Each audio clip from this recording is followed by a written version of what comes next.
You may be wondering, how do I deal with cravings? What are they and why do they make our lives so difficult?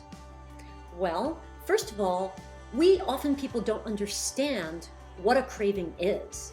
And so we have to start with that.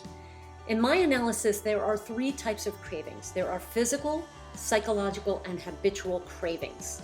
And I made that up, but I do stand by my analysis. Physical cravings are actually pretty easy to deal with. That's when your body is in need of something physically. It could be water, it could be protein, it could be just more food. And so once you understand how to nourish your body properly, then those are pretty easy. You can get rid of those very quickly. The second type of cravings are psychological cravings. And these actually are not that hard to deal with as well. They are not cravings that you have all the time. They're more simple cravings, like you're sitting at a dinner table and you're done eating and there's a bunch of people around, you're talking, chatting, and you just keep eating even though you're not hungry.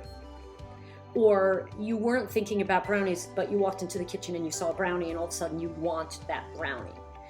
Those are more just mindset type, simple things that you can fix. The third type of craving, habitual cravings, are much more difficult to deal with. So my recommendation to you is first figure out what type of craving you're having. Second, deal with the physical and the psychological ones, and then try to deal with the habitual ones. Typically, when we think of cravings, oftentimes we do think of habitual cravings. That's where every day at 3 p.m. I crave chocolate, or every night at 9 p.m. I crave ice cream. That was my problem for a long time. And so this is what we typically think of when we think of bad cravings.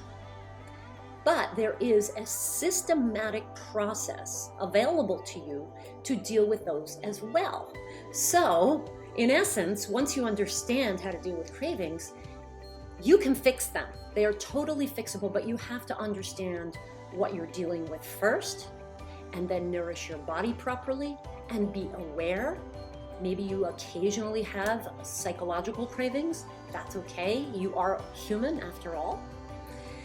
And then dealing with habitual cravings, again, speaking of human, first we have to understand our human nature and our individual nature before we can deal with those habitual cravings.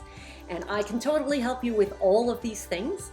This is what I do. It's part of what I do in the weight loss process. Dealing with cravings is a huge part of weight loss. And a lot of times almost every time I'm working with a client, we get their physical cravings out of the way and all of a sudden they're like, wow, that wasn't that hard. Now I don't have this daily craving anymore. So it's not as challenging as you think it is, but you have to understand what you're dealing with and work through the systematic process.